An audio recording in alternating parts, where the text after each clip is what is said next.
Hello and welcome to WION Live Broadcast from London. I'm Ollie Barrett and these are the headlines.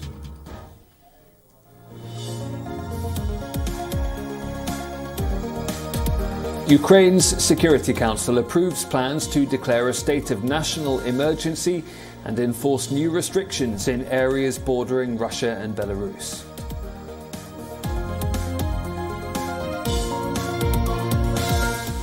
That if President Putin escalates, we, the international community, will escalate our sanctions.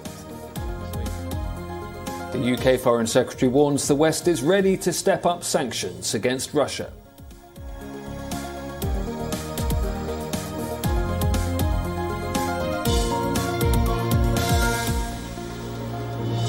China accuses the United States of raising tensions and creating panic over Ukraine shortly after Washington announces sanctions against Moscow.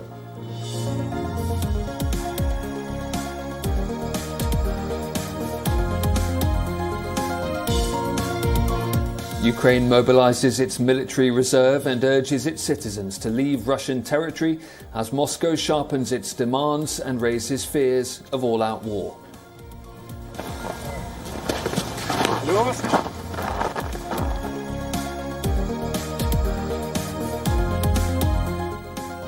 Pope Francis says the increasingly alarming scenarios emerging in Ukraine threaten peace for all.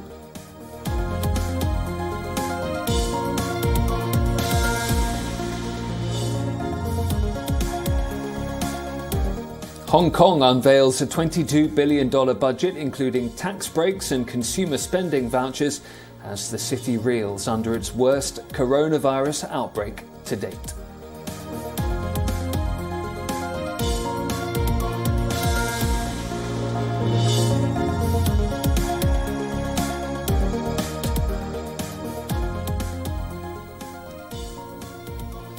The UK says it is ready to impose further sanctions on Russia. On Tuesday, it announced 5 Russian banks and 3 oligarch billionaires would be sanctioned over Moscow's actions in eastern Ukraine. But even some in Prime Minister Boris Johnson's own Conservative Party say those measures don't go far enough. The opposition Labour Party is questioning whether it's related to millions of pounds in donations to the Conservatives by wealthy Russian donors, something the government flatly denies. Foreign Secretary Liz Truss says more sanctions are already prepared and could be imposed imminently, and that work on the first tranche was carried out in coordination with Western allies. Boris Johnson is likely to be pushed on the matter further in his weekly Prime Minister's Questions session, which starts in minutes from now in Westminster. Well, in the meantime, we're joined by our correspondent Laura Makin-Isherwood, who's joining me live from London. And Laura, the UK government had always said that it had sanctions ready to go in the event of a Russian invasion of Ukraine. But are we clear if the UK government thinks an invasion has actually begun or not? Well, that's a very good question, because yesterday, of course, we heard from the Health Secretary Sajid Javid on television here in the United Kingdom saying that an invasion had begun. We heard from the Prime Minister yesterday as well in Parliament as he set out those sanctions that the UK was imposing on Russia, saying that the West needed to steel itself for further potential action and possibly a war with Ukraine, between Russia and Ukraine. And yet today, the Foreign Secretary Liz Truss seems to be rowing back a little. She said, we don't have evidence that Vladimir Putin has yet invaded. We haven't seen yet a full-scale invasion. And she also said, we've not got evidence yet that Russian troops are in Donbass. So that, of course, is a confusing message. There are journalists on the ground in Ukraine looking at those regions. Some are reporting that there has been an increase in shelling. But of course, there has been conflict in a number of those contested areas for a number of years. So the UK government clearly looking for more intelligence from the ground there to work out exactly what is going on before it moves forward. A state of emergency is understood to be set to be declared in Ukraine, though, after a Security Council meeting there. That would last for around 30 days, but it needs to be signed off by Parliament first before that can happen. And also Ukraine nationals living in Russia now have been advised to leave Russia too. So clearly Ukraine is expecting an escalation of tensions moving forward. But obviously nations around the world, and particularly in the West, are trying to get more intelligence before pushing any further sanctions. Well, on that threat of further sanctions from the UK, if we got to that point, what might we be looking at?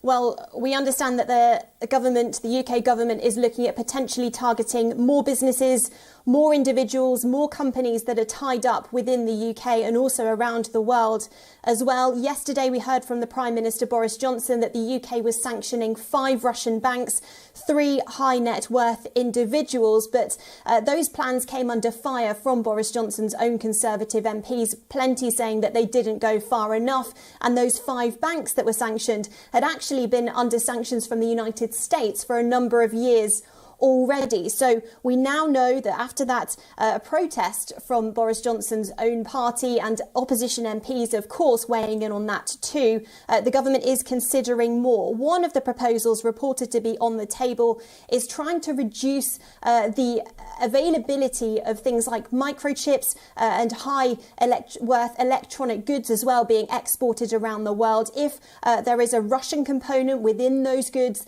then it's possible that those could be banned from being exported or imported. And we understand that the government may potentially be looking at working with allies as well to prevent those goods moving around the world into other countries, much like the restrictions that were placed on Huawei when there was concerns about competition of Huawei microchips and elements used by that company then. But we are, of course, waiting for further information from the Prime Minister on this, and he is expected in Parliament shortly for Prime Minister's questions, so there will be plenty watching there to see if MPs press him on this matter. Yeah, thanks, Laura. And reports in the UK today that the Prime Minister might be about to unveil some further support for Ukraine's military in the form of extra defensive weapons, which the UK has already sent quite a lot of to Kiev. Thanks for that, Laura. And as you say, Prime Minister's questions gets underway shortly, so we may get some more info soon.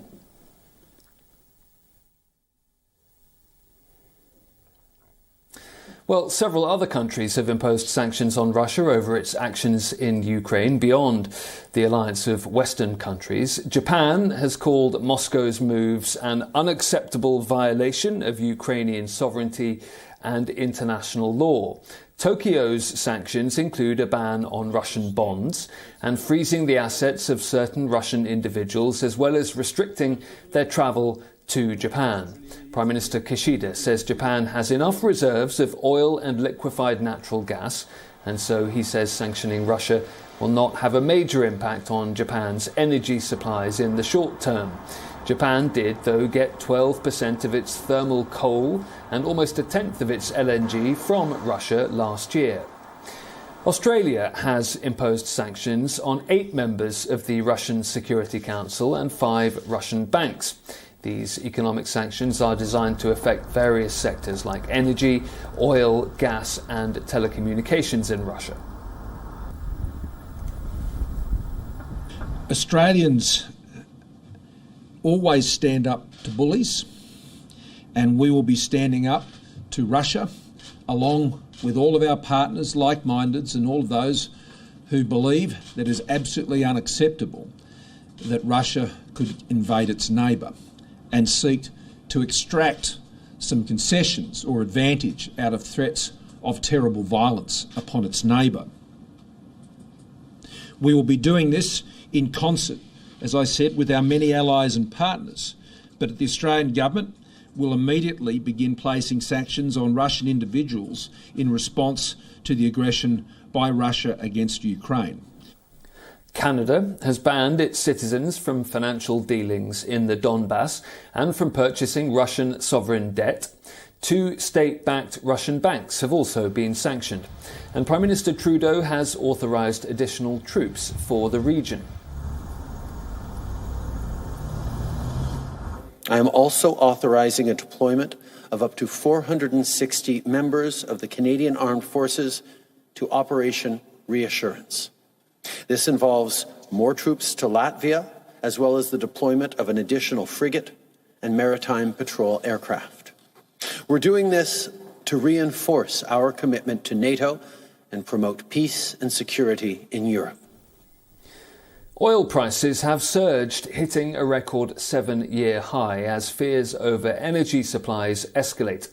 Russia is the world's second largest oil exporter and top natural gas producer. The tensions in Ukraine drove a big spike in oil prices on Tuesday. Global benchmark Brent crude was up around 4% in early trades. That took it to within a whisker of $100 per barrel.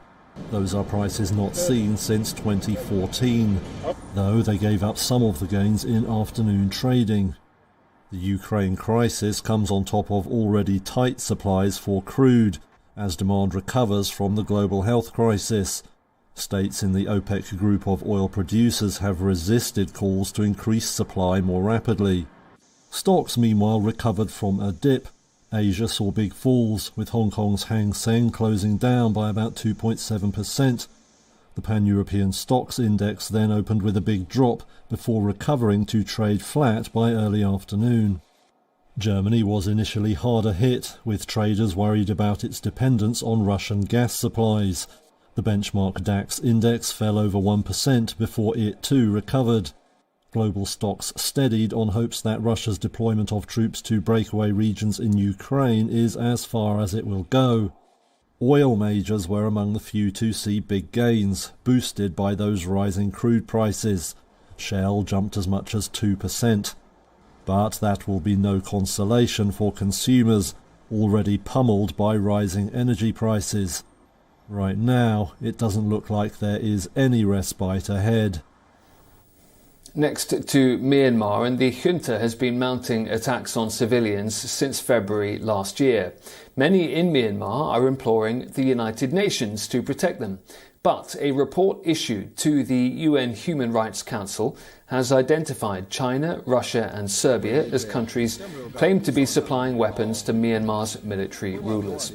The report's been issued by United Nations Special Rapporteur on the rights situation in Myanmar, Tom Andrews. Andrews has urged the Security Council to convene an emergency session to debate and vote on a resolution and ban those arms transfers.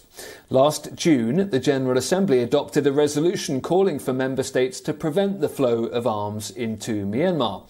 While none of the Security Council members voted against that resolution, the Council did not vote to make the text binding for member states.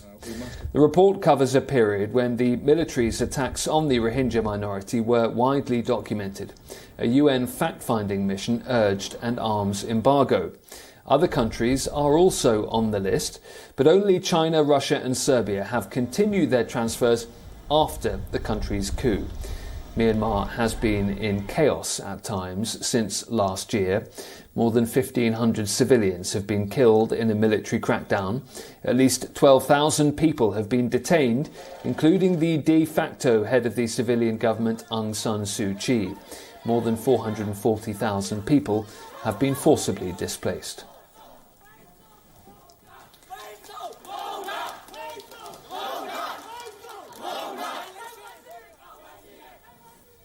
Hong Kong is grappling with its worst COVID outbreak yet. The city is rolling out compulsory testing for the entire population. Researchers have predicted that new infections could peak at 180,000 a day next month.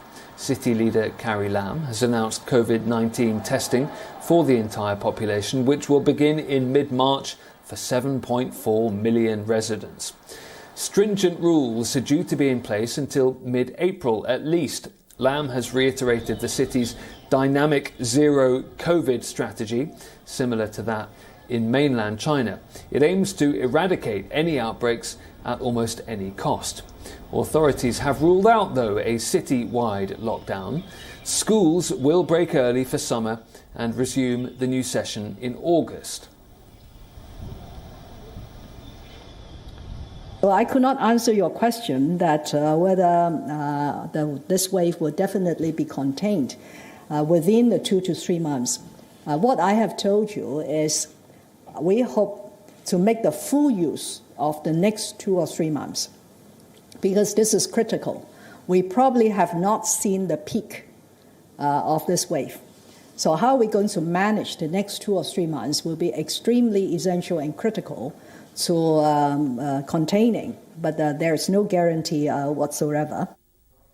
Well, our correspondent Richard Kimber has sent us this report from Hong Kong. That's right, still major concerns here as you've outlined there. The cases are still growing. I'm actually standing right outside one of the testing centres here where there are queues of people lining up for what in Hong Kong are called compulsory testing orders. That's basically a mandatory test for anybody who lives in a building where there have been multiple cases recorded in recent days. There have been queues of people lining up on the street here through rain and wind in the last few days trying to get those tests done. Now what the government's doing to extend that programme, as you've mentioned, is a mass citywide test, the first of its kind in Hong Kong, starting next month. Every one of the city's residents will be tested on 3 separate occasions across the month of March and also be required to undergo self-testing at home. Now, anybody who tests positive will be isolated at a wide range of facilities. Some will be newly built or currently being built large-scale isolation facilities. Others may even be public housing units or hotel rooms that have been handed to the government by the private sector in order to help out with this as the hospitals continue to feel the strain from this growing outbreak. Several people have been freed from a hostage situation in which an armed man was arrested after taking over an Apple store in central Amsterdam. Police were engaged in a long standoff with the hijacker before running him over with a vehicle. Police cleared and sealed a nearby square, urging residents in shops and cafes to remain indoors. Police lines were set up to keep the people away from the shop, and helicopters were deployed. Police told people not to publish images or live stream the hostage situation. Officials say the man did not carry explosives and say medical staff have been attending to him. A probe is underway to find out any possible motive.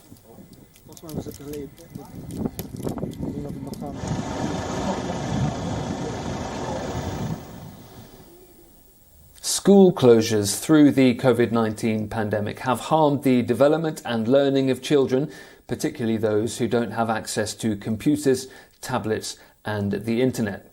So in the Philippines, volunteer teachers have transformed old railway trolleys into mobile classrooms, so learning can still get to less wealthy children. What you're looking at is no ordinary trolley. It's a special one, equipped with books and a blackboard. This is a mobile classroom, on its way to various neighborhoods along the railway tracks in rural Philippines. A trolley to bring education to children that no longer have access to schools in regular classrooms. It's important that we do this, especially now that there is a pandemic and the children cannot do face-to-face learning. Education is very important for these children. These young volunteer teachers are a determined lot.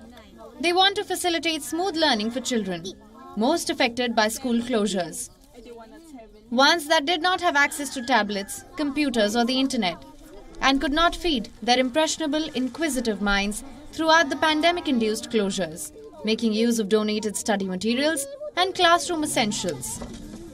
Yung mga student volunteers po na to, most of these volunteer teachers come from poor backgrounds as well. They have also experienced poverty, which is why they also want to help children who are in need. Yung hirap ng buhay, kaya gusto nilang tumulong dun sa mga bata na nangangailangan. They push this trolley to various neighborhoods through the day, multiple times a week, teaching various subjects like math and English to over 60 children. Even though schools began reopening in a phased manner, many children were far behind in their classes, and these teachers are helping them catch up.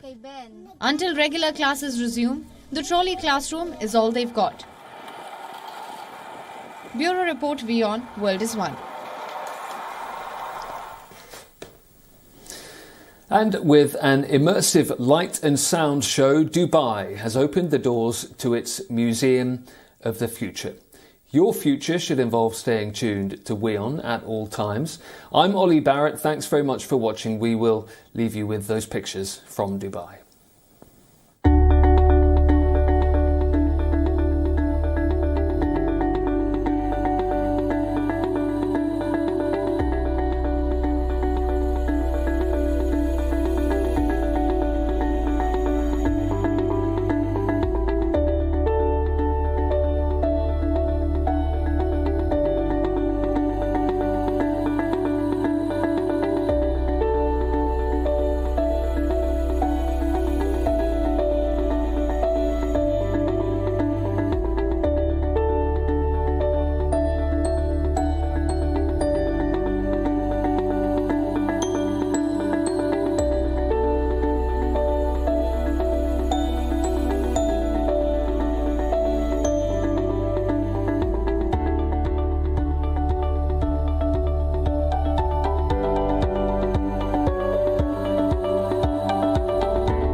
This is right, Arab.